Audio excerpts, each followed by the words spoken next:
I'm sorry the weather is so foul.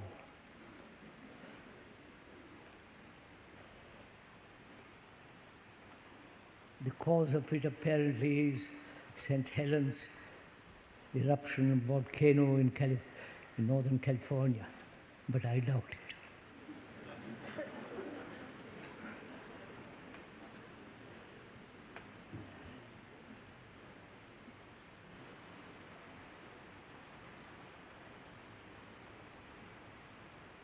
In the Western world, in the religious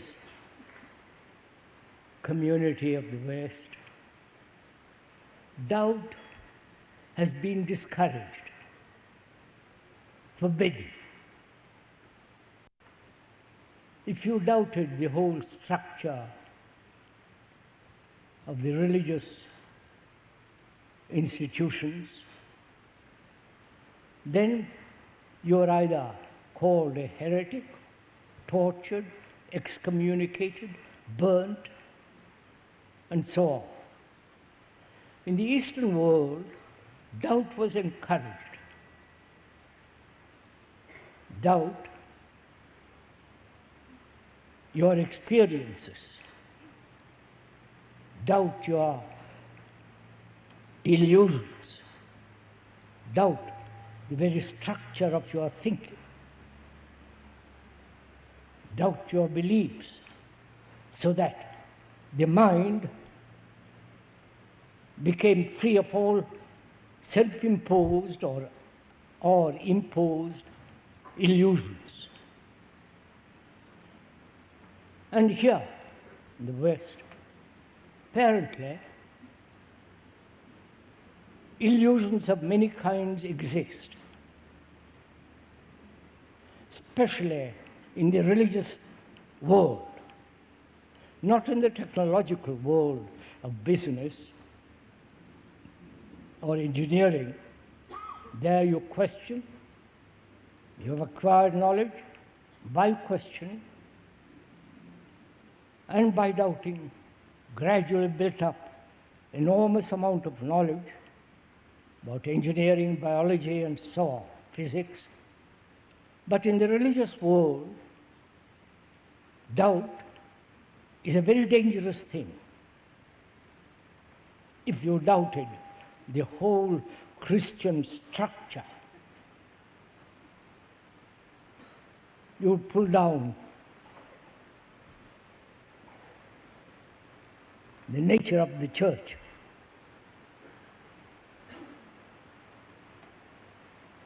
And I think, if I may point out, doubt is essential. Doubt what the speaker is saying. Question what he is saying.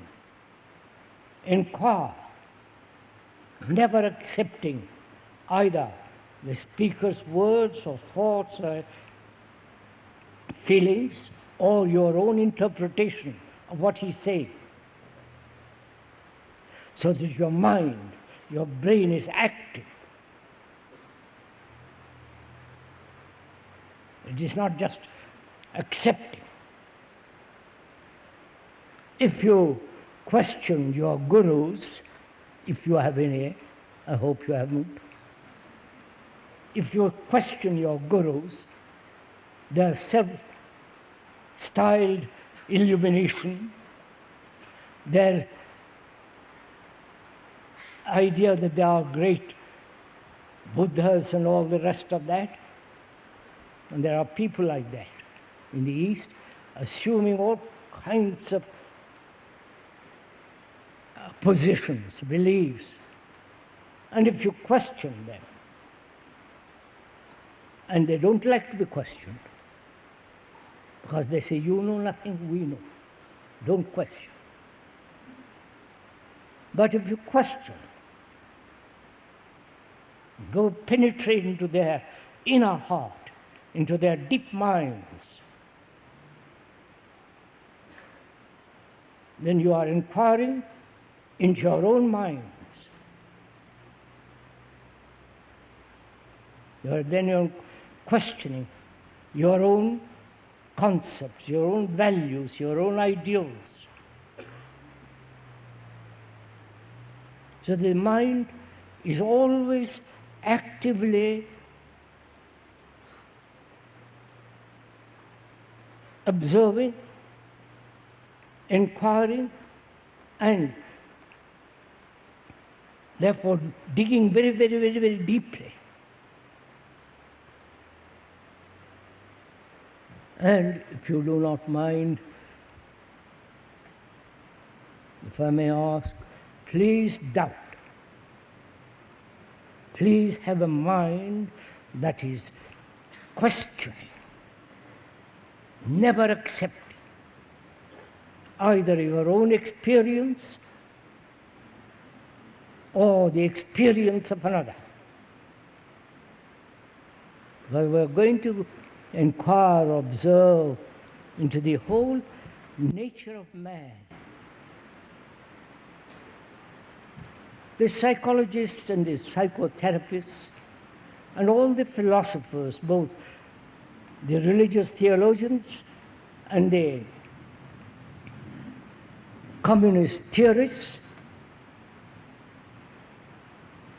if we accept any of them, we shall become slaves to either one or to the other. And therefore we deny freedom to ourselves to inquire. I hope this is clear. You are not, therefore, if I may point out, merely listening to what is being said, accepting or denying, and just carrying on your own way of thinking, adhering to your own particular point of view, or accepting your own so-called spiritual experiences. Experience is something that happens, an event that takes place. Either that event is emotional, romantic, illusory, or actual. Actual in the sense you may have certain emotional reaction, and if you don't question that emotional reaction, you then become a slave to somebody else's concepts. I hope this is clear. Right? And so, if we may, we'll go into this question, thinking together into the structure of our being. So what we are, what our consciousness is.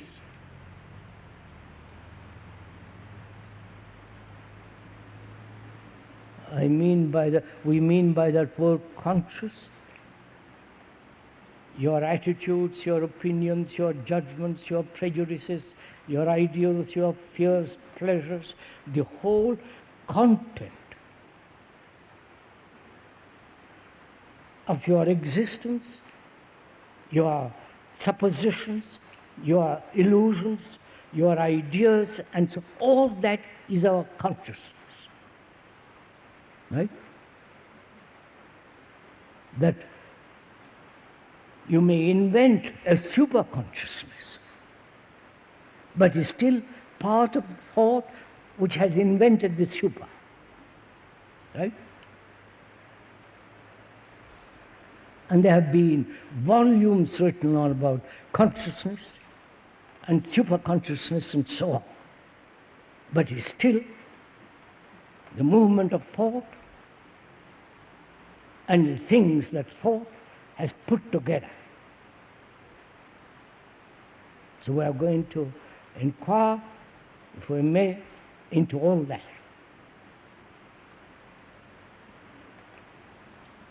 First of all, why has man given such importance to pleasure?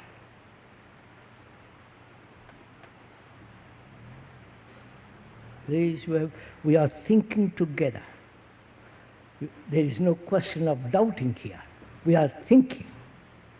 You may question your very thinking,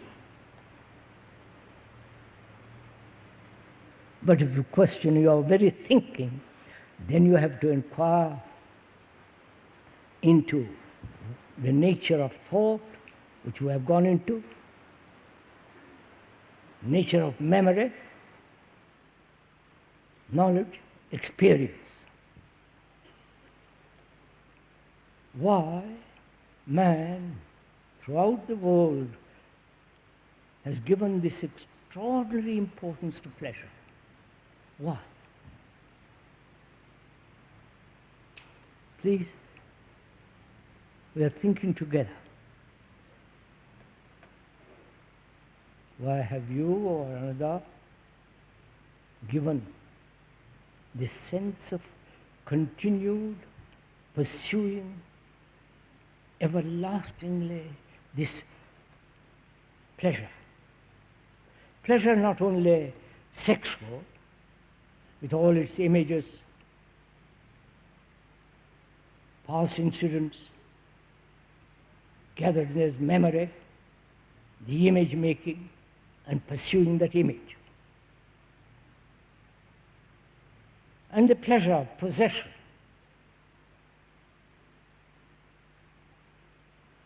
Whether worldly things or possession of certain values, experiences, knowledge. In that there is great pleasure. And there is pleasure in helping another. I do not know if you have gone into that. Wanting to help people. You're following all this?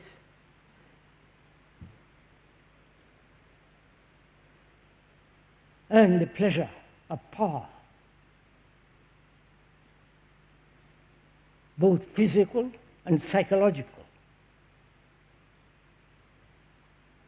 The power of so-called extrasensory perceptions. The power and the pleasure in dominating people, in guiding their lives. You know all this. And we are asking why human beings, throughout the beginning of time, have pursued this one particular aspect of life much more than others.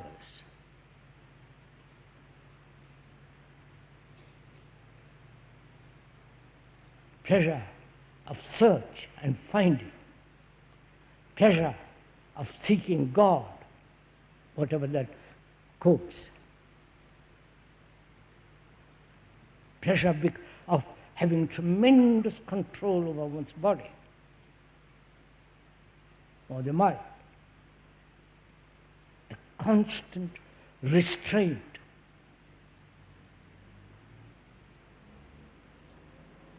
Which brings also great pleasure. There are many, many forms of pleasure. Why? Man, you and people pursue this. Is there, please, we're inquiring, thinking together, is there an end to pleasure? Or pleasure, when denied, becomes violent, aggressive, takes different forms from the very denial of what you want. Right? May we go on with all this? May we? Please, I can go on. I've spent years on this. 60 and more years. So you have to maybe hear it for the first time.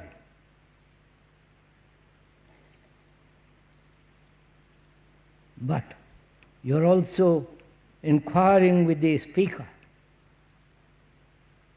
not just accepting and just sitting back lazily. Your mind, your heart, your brain is actively inquiring.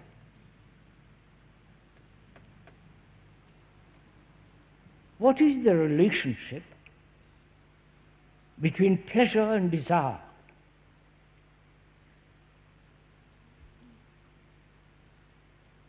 What is the relationship of desire, pleasure, will, and love? You follow this?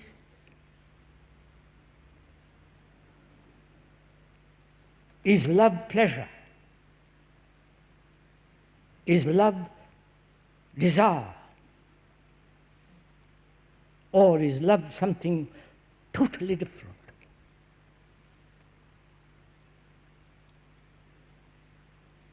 To us, love has become pleasure.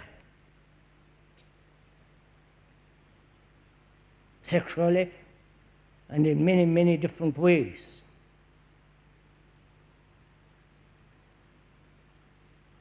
And we are asking, what is the relationship of pleasure to desire? Apparently, they seem to go together.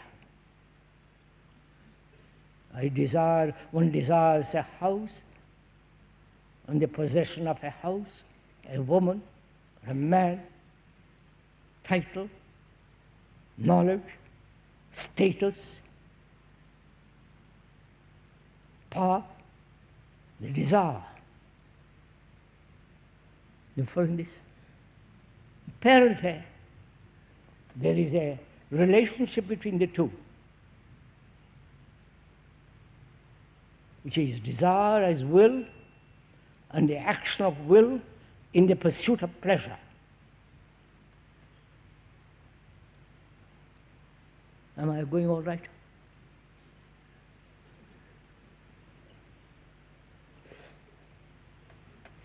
You see, whatever experiences one has personally, I've doubted everything.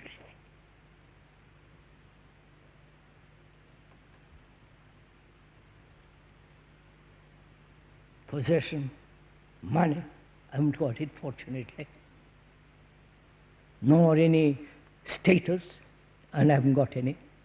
Because personally, I abhor all that kind of stuff. But one has to inquire very, very deeply if one wants to find out if there is an ultimate truth, if there is an ultimate source of all this, the ultimate ground from which all life began and before. If one wants to go into that very deeply and see if there is such a thing, then one must be free of every form of illusion. Illusion exists as long as there is the desire, pleasure, fear, and sorrow.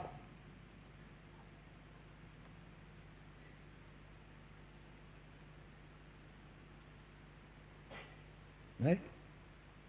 So we are going to inquire into the nature of desire, which dominates our lives. Desire for power, desire to understand, desire to find the ultimate happiness, all that. God, this burning inwardly which is called desire, this flame of discontent.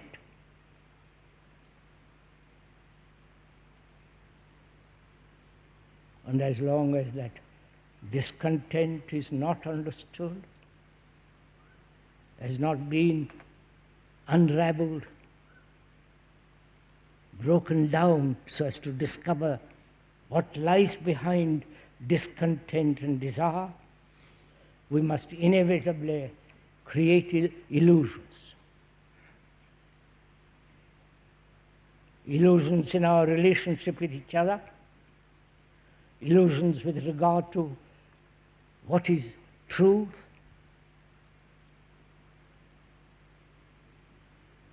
what is, if there is something beyond all time.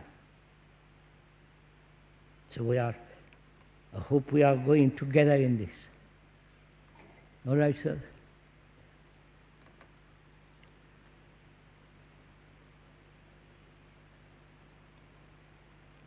What is desire?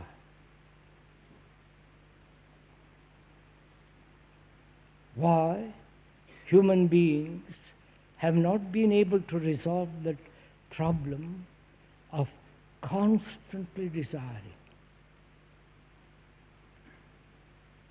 This constant urge, which is the desire to fulfill, the desire to identify, and when that desire is not fulfilled, the sense of antagonism, bitterness, anger, and all the rest of the reactions that arise. Right? So,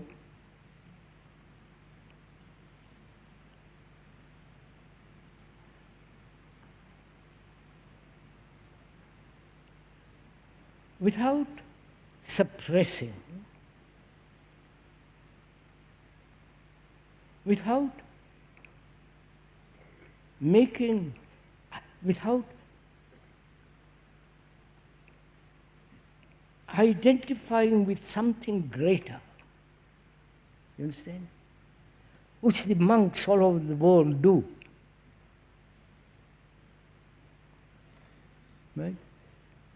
That is,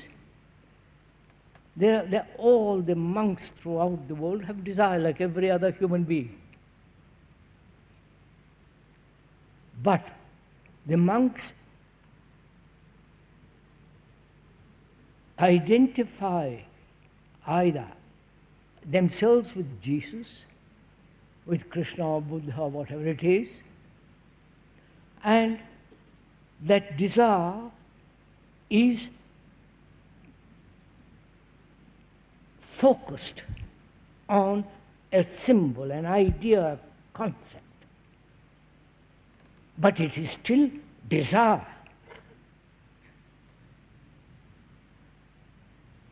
And there have been priests, monks and priests throughout the world who have tried different ways to suppress desire, to be free of desire, by torturing themselves physically, by fasting, through isolation, never looking at a woman or a man, never looking at nature, the beauty of the hills, the streams and the waters. Because all that provokes desire. So have you not noticed some of the monks in the West, when they are walking, they are reading the catechism, they never look at somebody. The same thing happens. Once in Kashmir, in India, I was walking behind a group of monks. It was a beautiful country, lovely hills, birds, flowers, rippling waters, and there was a flute playing in the distance.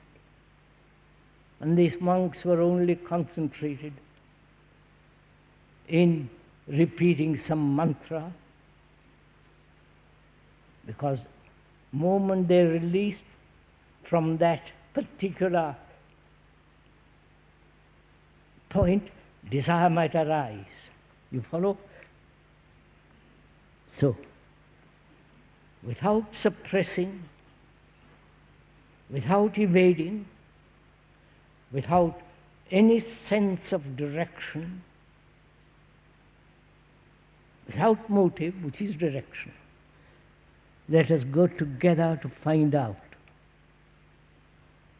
what is desire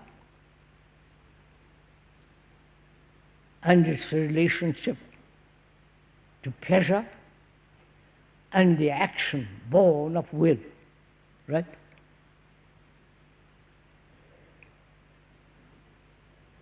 It's always too much.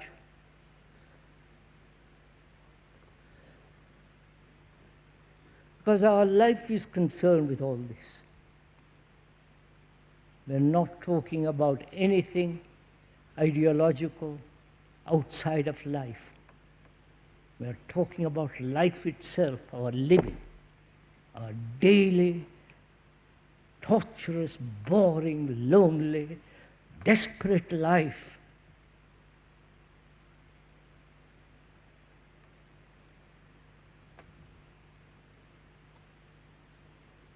You may escape by through social work or going off to some country to help somebody.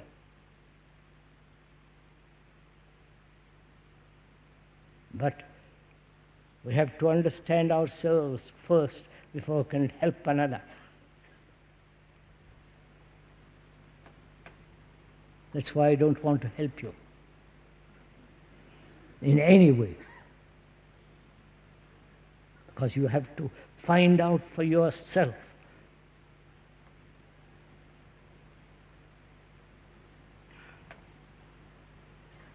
So,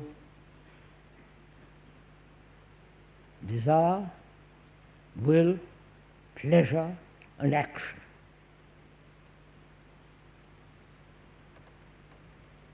Most of our actions, if you are aware of it, is directed by will. I will do this, I will become that, I will not do this, I should do that. You understand? This action of will. I will meditate.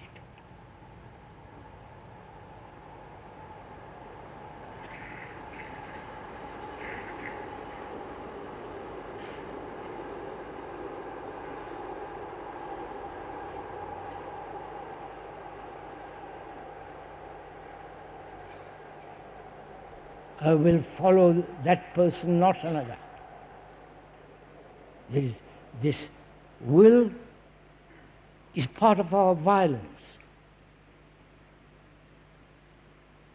And to understand that will, we must examine very closely desire. Because will is the essence of desire. Right?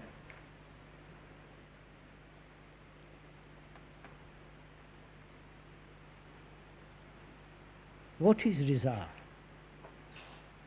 How does desire come into being? And why does it play such an important part in our daily life? Will to have better house, better life outwardly, inwardly to become something different. This constant striving.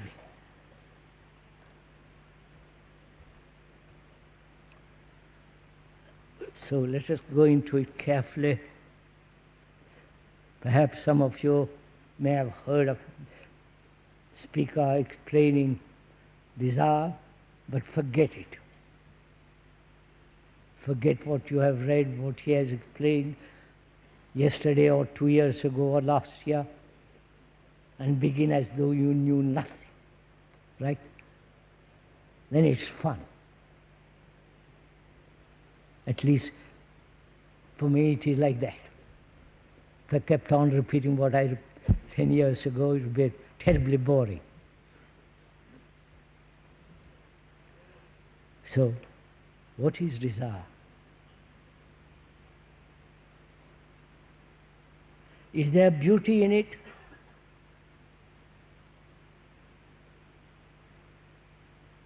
Is there something precious?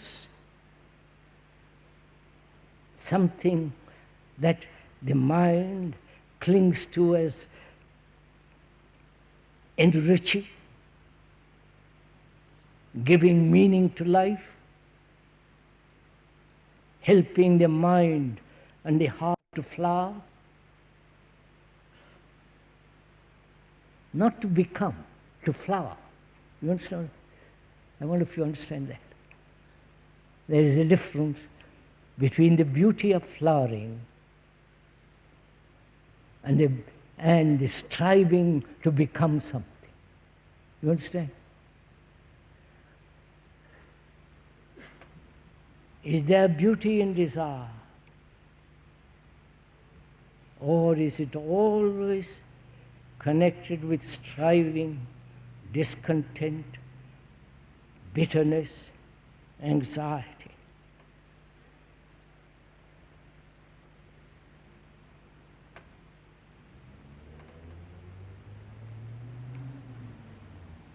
Are you waiting for me to tell you?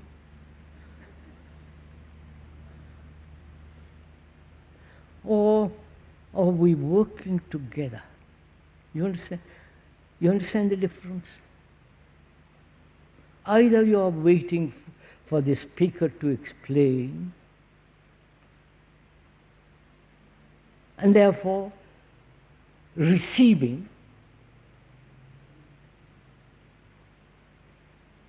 which puts me as your guru, somebody who is going to help you,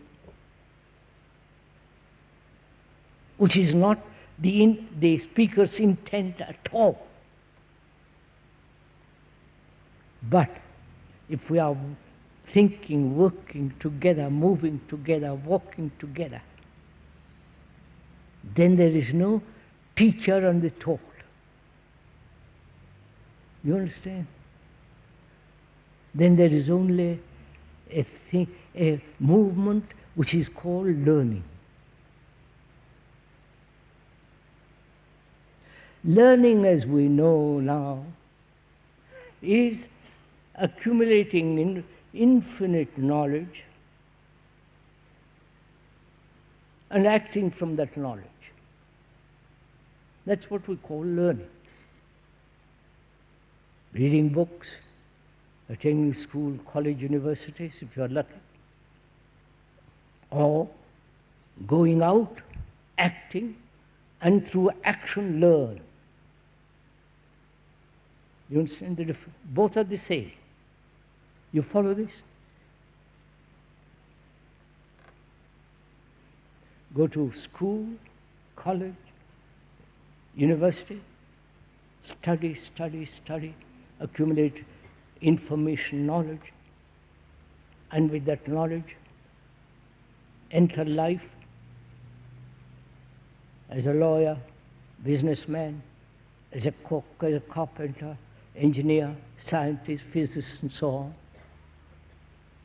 Or go out without knowledge, act, and through action learn, which is the same, right? Both result in the accumulation of knowledge. And this we call learning. Clear? Right? That's our conditioning. We have, our brains are conditioned to that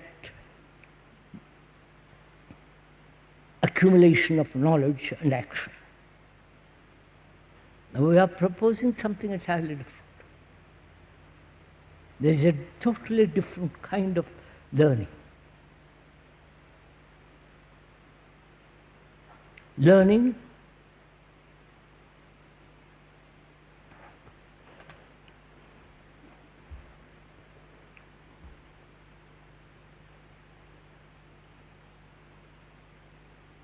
you see,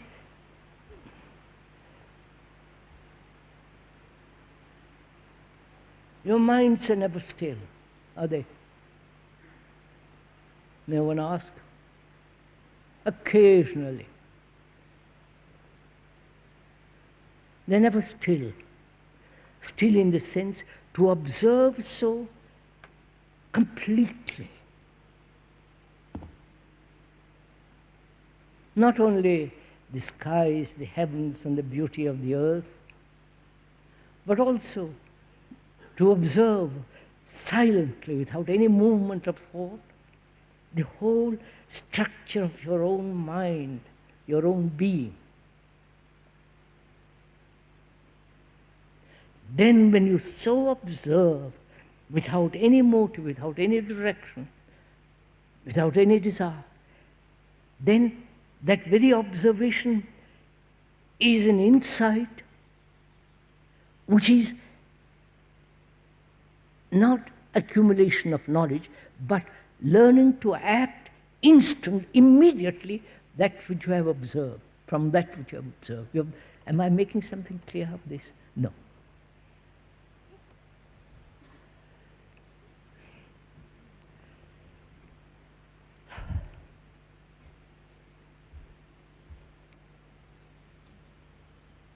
You see, sir, ladies, you see, sir, our brain is accustomed, trained, conditioned to this knowledge. Knowledge becomes all important to act. That's all we know, right? And so, our actions are always incomplete because our knowledge is always incomplete, obviously. So any action born from that knowledge must be partial, right? With regret, with sorrow, injury, compliance, conformity, imitation, comparison, right? Are you following all this? Now, is there an action which is not all that?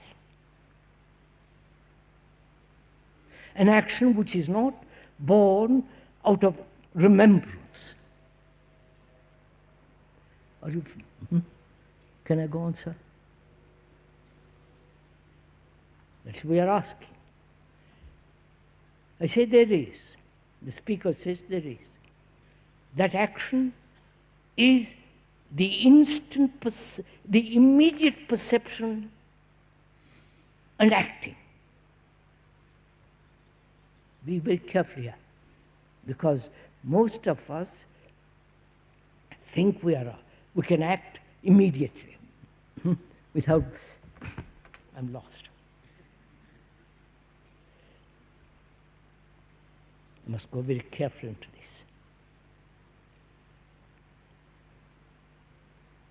Do we first of all see that acting from knowledge is always limited, right? Because knowledge itself is limited, and therefore thought is limited, right? Any action born from that must invariably be partial. That's obvious. Therefore, when asked, you're asking, not me, I'm not asking, you're asking, is there an action which is totally complete, without any regret, without looking back, without looking forward, without any strain? You understand? Totally, completely harmonious. There is, which is the art of observation.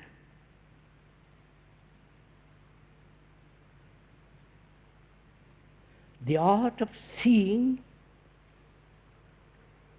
and that is possible only when there is no prejudice, when there is no direction, when there is no motive, only perceiving. Let the train go by, we'll go on.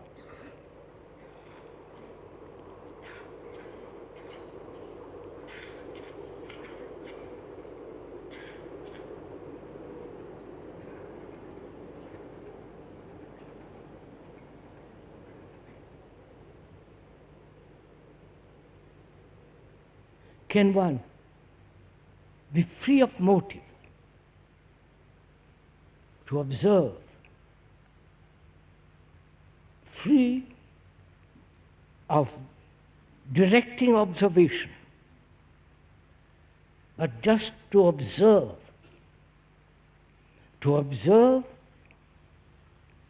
the futility of accepting spiritual authority. I'm taking that as an example. To observe it, what it has done into the human mind, what it has created in the world, the division, the hierarchical approach to life, the whole structure of it, to see it completely. It's not necessary to read books, to investigate Buddhism, Hinduism, and so on, Christianity, and then come to a conclusion they're all more or less the same. I do not mean that. I do not mean by analyzing either, but to observe that the acceptance of spiritual authority is the most destructive, is destructive to freedom. And without freedom, there is no observation. When you observe that way, in that moment of observation, the whole nature of authority is explained, is shown. Because that means your mind is extraordinarily free and has the tremendous energy and capacity to observe.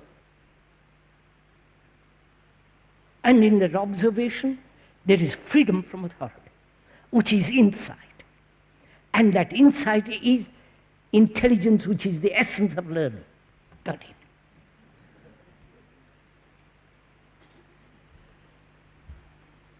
it? Have you understood, sir? I think you have.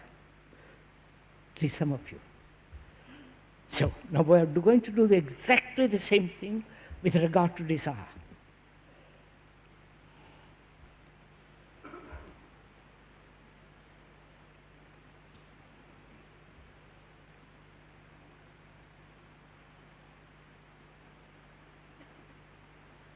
We are not analyzing desire.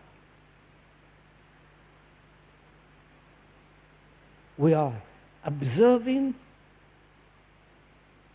completely without any direction, motive to get rid of desire, or why shouldn't I have desire, what's wrong with desire, and so on, so on, so on.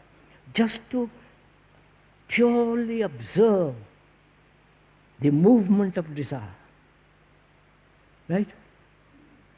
Are we working together? That is, how does desire come into being? The objects of desire may vary. You may want a better house, somebody else wants a better wife or a husband or a position or a new toy, a new guru, a new, I don't know what. So the objects of desire vary all along, all the time. We're not talking about the objects of desire, but desire itself.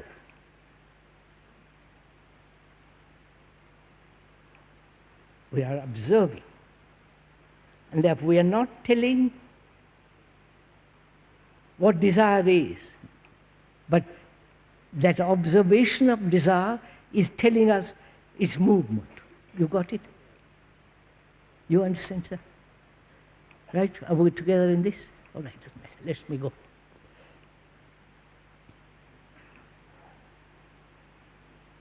We're asking, what is the source, the nature of desire? It's obviously very simple. Seeing, touching, sensation. Right? Right? Seeing the woman or the house or the car or this or that, seeing, visual perception, contact, touching, sensation, right? Then thought creates the image of living in that house, being with that woman or man, driving a car, sitting in the car.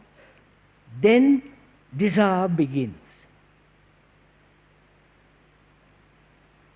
Right? Test it out for yourself. Don't accept what the speaker is saying. Seeing these corduroys,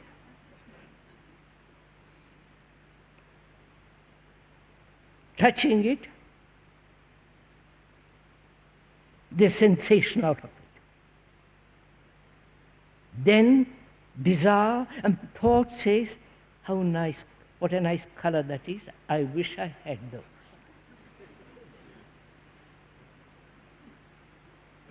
There begins desire. That is,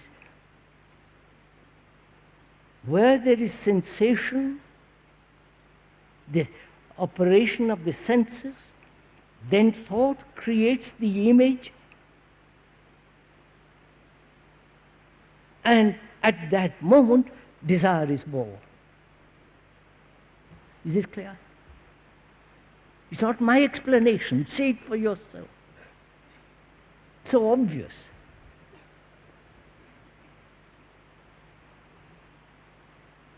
So, please go further, why does thought always create images? You understand? It's a very interesting point if you go into it. Why thought creates the image or the imagination, the image of symbols, idea, the whole movement of images.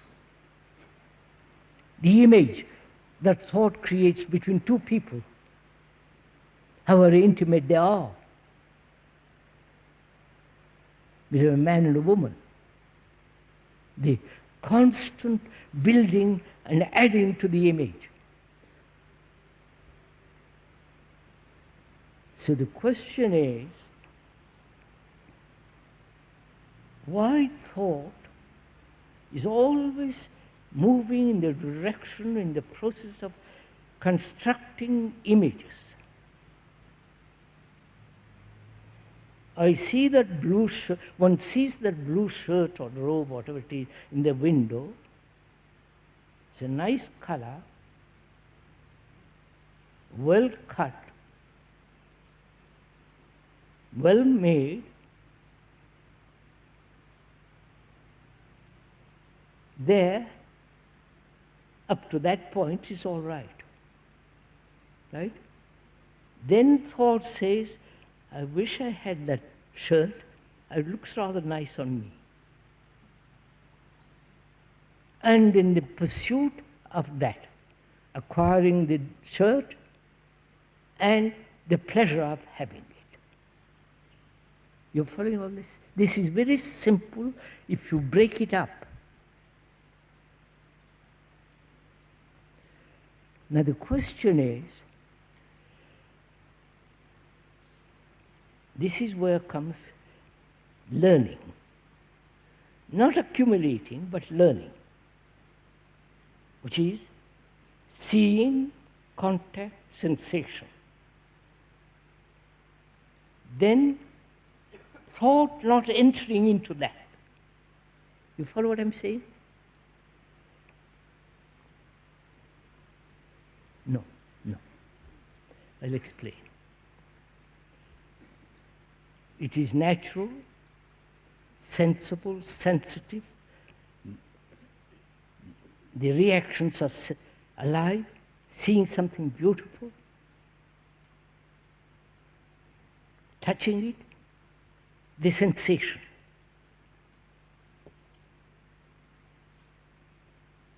That's natural, right? If you haven't that, there's something wrong with your system. nervous system. Your whole body is not sensitive, alert. Up to that point it is excellent. Then thought comes along, creates an image, then the movement of desire and the pursuit of it, the pleasure of it, the gathering of it. Right? Now the question is,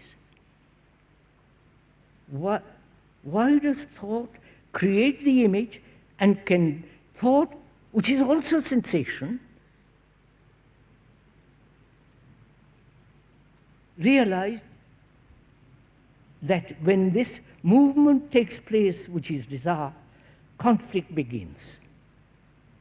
I wonder if you understand, right? So don't look at me. Huh?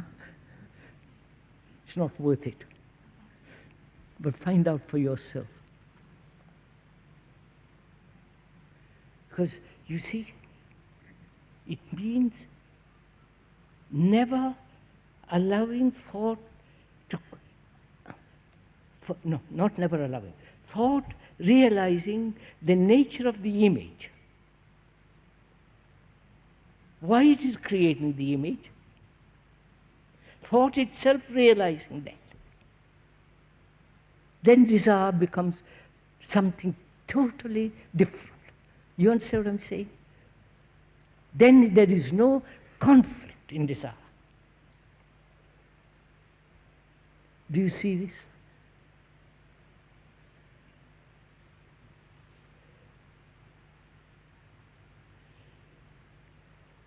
Where there is desire, with its image created by thought, there must be the pursuit of pleasure.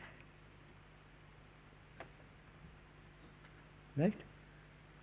Do you see this? And when pleasure is thwarted, either there is fear or antagonism or violence.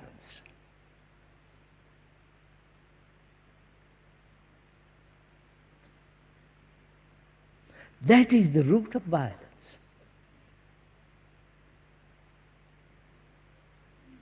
So to understand, to go very deeply into the ending of violence and the understanding of pleasure and desire, if this process is understood, not intellectually, but actually as a movement in one's life, then you will discover, if you go into it deeply, that enjoyment is something entirely different from pleasure. You understand? When you look at the mountains, the hills, and the snow, and the, not these days, unfortunately, but if you do observe it on a clear day, marvelously blue sky, the snow lines of the hills and the valleys and the waters and the brightness and the brilliance of a day, that's enjoyment, right? What's wrong with it? Perfect. Lovely to feel that. But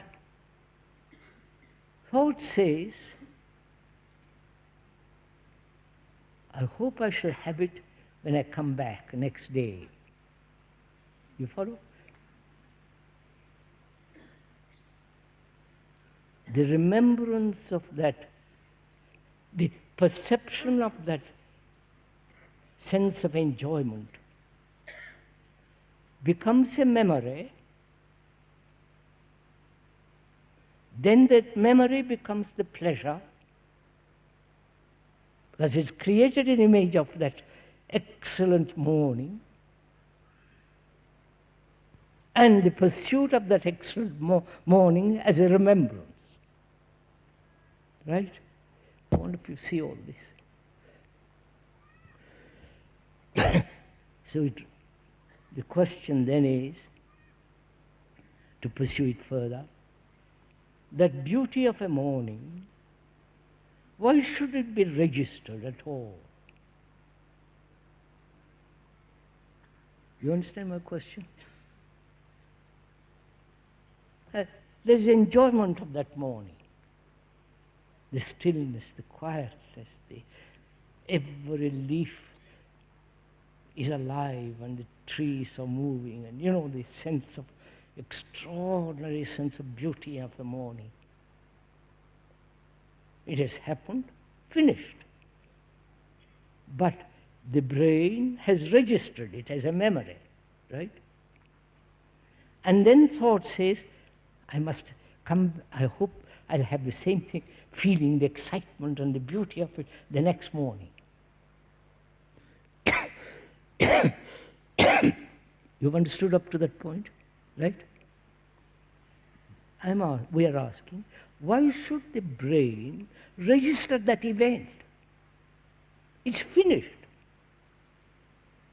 You understood what I mean? The moment it has registered and say, I must have it the next morning, when the beauty of the next morning appears, you haven't seen it for the first time. Am I explaining this something? So we are going to something much more difficult, which is the enjoyment when it is registered. Then that registration is the pursuit of pleasure, right? And not the beauty of that instant. It's a remembered beauty, which is not beauty. You understand what I'm saying?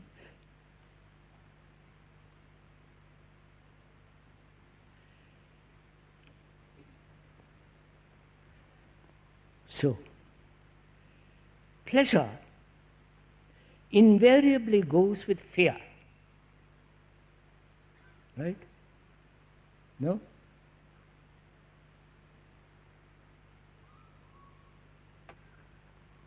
So obvious, sir. Shall we go on?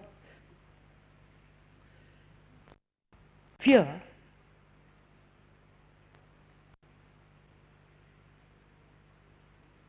is very, very deeply rooted in human beings.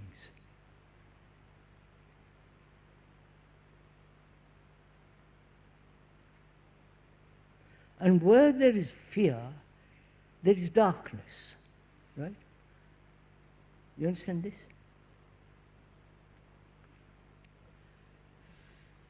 And human mind, including the brain, has lived with fear.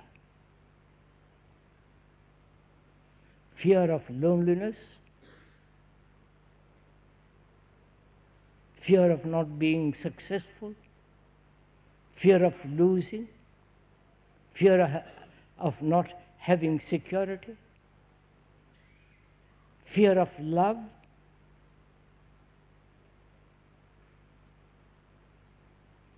fear of dependence, fear of attachment. We all know this. Every human being has this deep-rooted fear.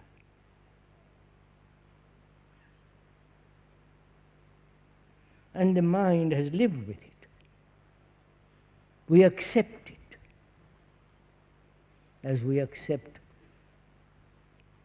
terrorism in this present age, as we accept totalitarianism, as we accept wars, as we accept division of tribal division, which are called nationalities, the religious divisions. We accept all this.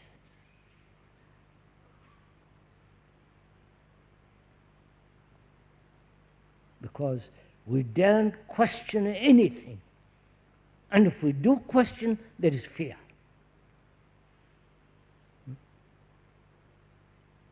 Right? So we are born with fear and die with fear. And that's a tragedy.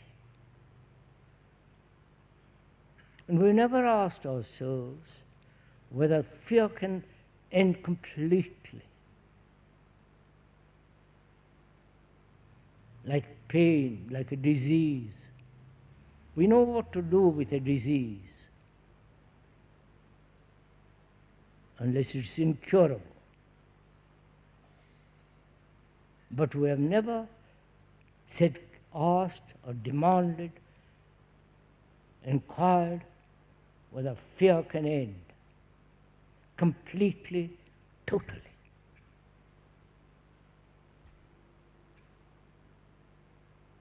We're asking that now. You ask that question, put that question to yourself. That is how we are thinking together. I'm not asking you to put that question. You are putting that question for yourself.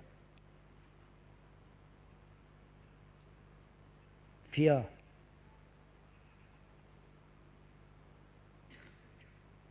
Is fear from something or about something? You understand my question? Or is fear something totally different from the object of fear? Is this becoming too difficult?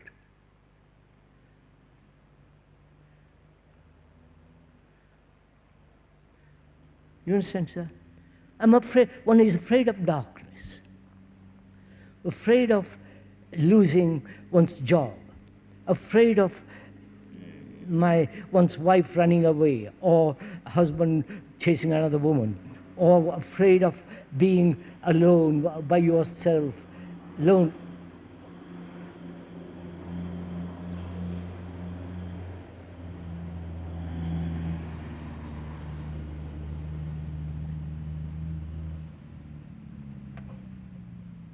So it's always fear of something, from something, or about something, right? We're asking a question.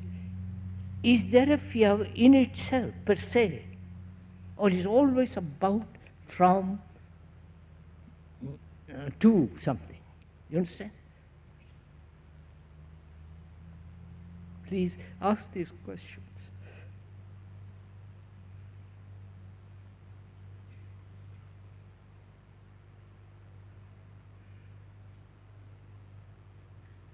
Is fear innate, like blood, like the cells, like smell, the hearing, the seeing? Or the nature of fear is wanting.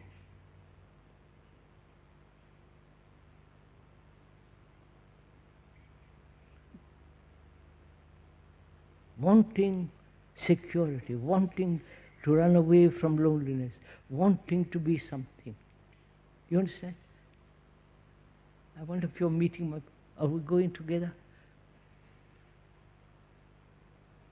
Or fear is something that is not wanting, groping, escaping from something, either the past or the present or the future, but it exists by itself as long as there is movement of time and thought. I wonder if you're getting.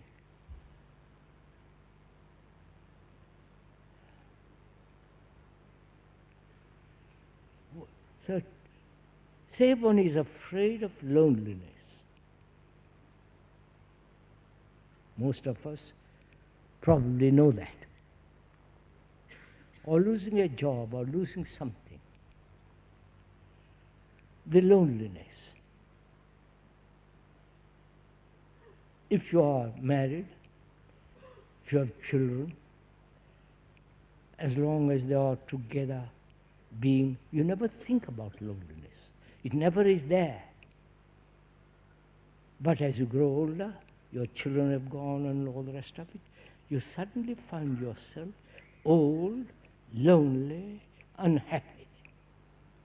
Right?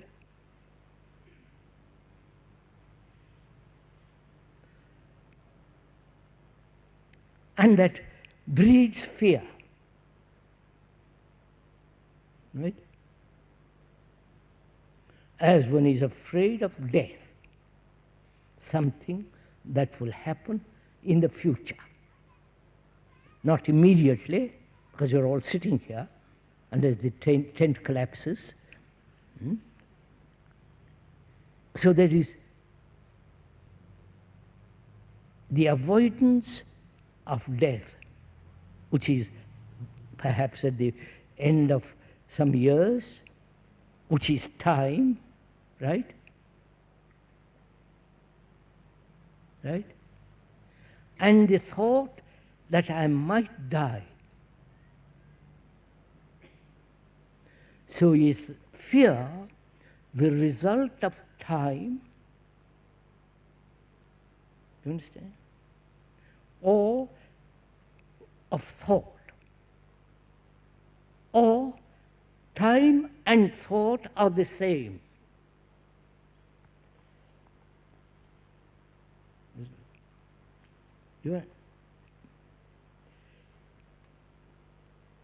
One has done something in the past, and one is afraid of that, because it's not palatable, it's not nice, it's not pleasant. So one is afraid of that, coming up again and being attacked. So the memory of that past incident, which was not pleasant, is the remembrance of something past, right? Which is the movement of thought. And the movement of thought is the movement of time, right? Right, sir?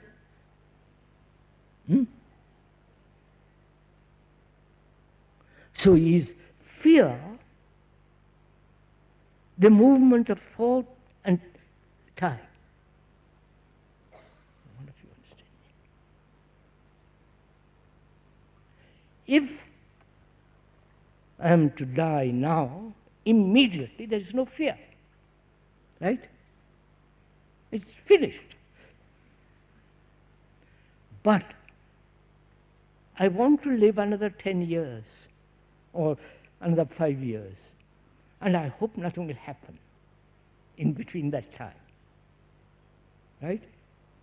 So fear is time. Do you realize this, sir? And thought, right? No, please don't see this. This is very, very important. If once understand this, then you have to understand time and thought so completely. Then fear ceases totally. That's why it's very important to understand the nature of time.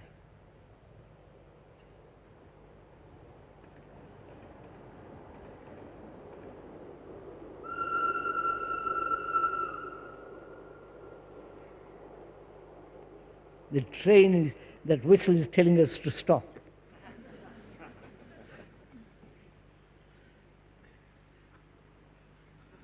Very important to understand. We've got another 10 minutes. Time and thought.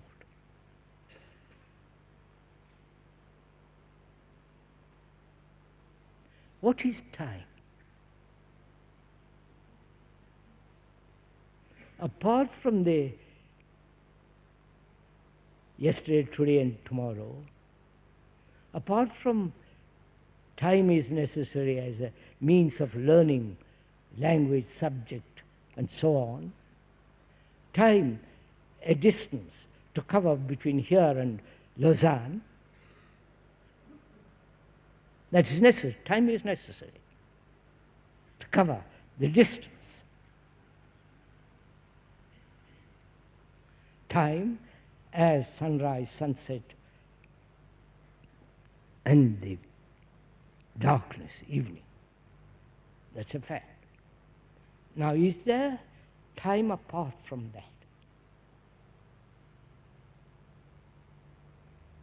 Apparently, there is. I will be. I am going to be successful.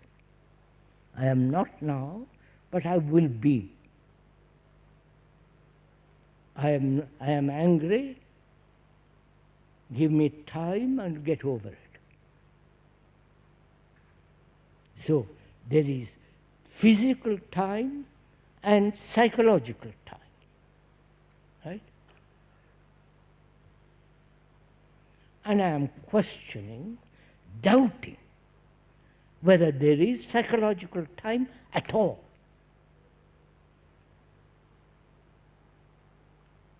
You understand? We have accepted psychological time.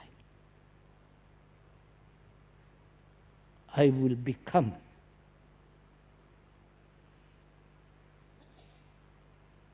Become the minister, governor, the politician, become something or other, which is hope, right?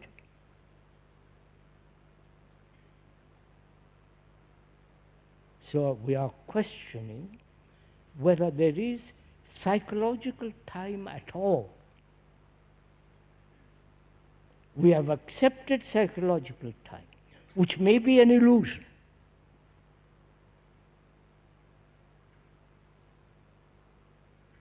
Though all the saints, all the religious people, all the philosophers say, you must have time. Time is knowledge. Time is a means of achieving psychologically. Right? We are doubting that. We are questioning whether it is so. Apparently it is so. But is it actually so? You see, right?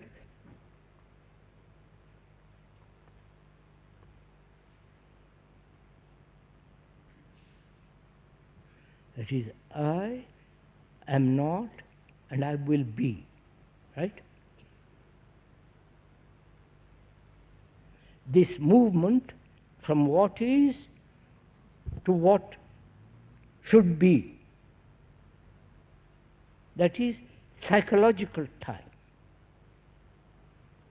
And that we have swallowed, lived with it, accepted it, and that's part of our nature, part of our mind, heart, brain.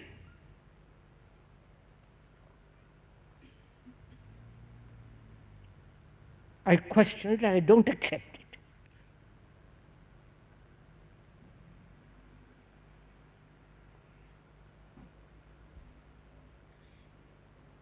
That is there an actual psychologically becoming something? You understand? Actually. That is what is and what should be, right? I'm putting it very quickly. Right? Can we move in the what is, anger, jealousy, whatever it is, greed, loneliness, whatever it is. What is, and moving away from what is to what might be, what should be, what is hoped for. That is time, right? But is what should be actual or only what is? You're following? The what might be might not be. But what is so. You understand what I mean? Come on, sirs. Right? It's so. If it is so, why is the mind moving away from what is to what might be? You understand? Why is it incapable of living, understanding, observing what is? Why is this movement away from what is? I wonder if you get this. You understand my question? We are working together, are you following this? Why is there always in us, psychologically, not living with what is, being with what is? But moving away from what is time, right? So if there is no movement away from what is, there is no psychological time at all. Get it? So can the mind remain, hold, observe only what is?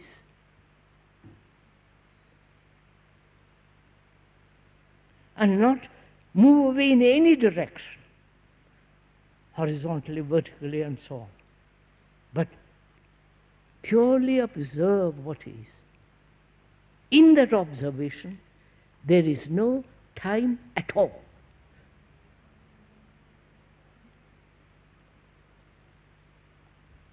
Right? Do it, sirs, and you will see it.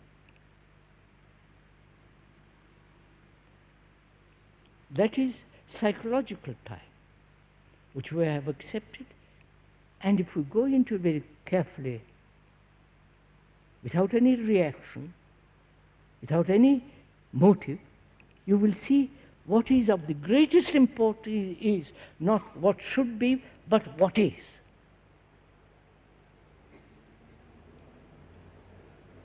Then, in the observation of what is, that,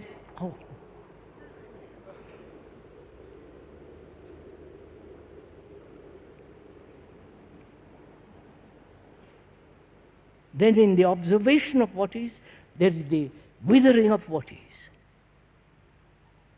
The withering away of that which is.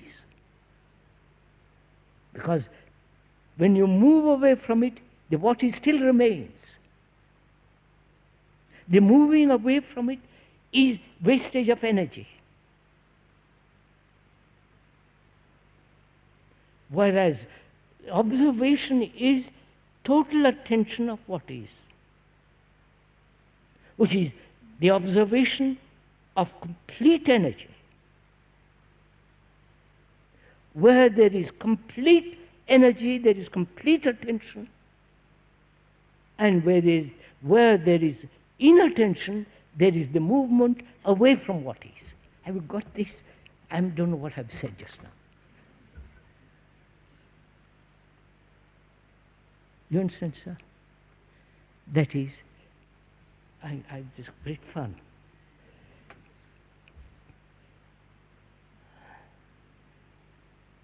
One is jealous. That is what is. Then we say, why shouldn't I be jealous? Jealousy is justified, reasoned, analyzed, which are all moving away from the actual central fact of being jealous. This movement of analysis, of moving away, of justifying it, is a wastage of energy, which doesn't solve the jealousy, right? But when there is total observation, pure observation, which means no motive to dissolve what is. So when there is complete perception, which is total attention, in that attention there is all your energy. So, where there is complete attention, there is no jealousy. Only when there is inattention, jealousy begins. I wonder if you capture this. Have you got this? May I stop now?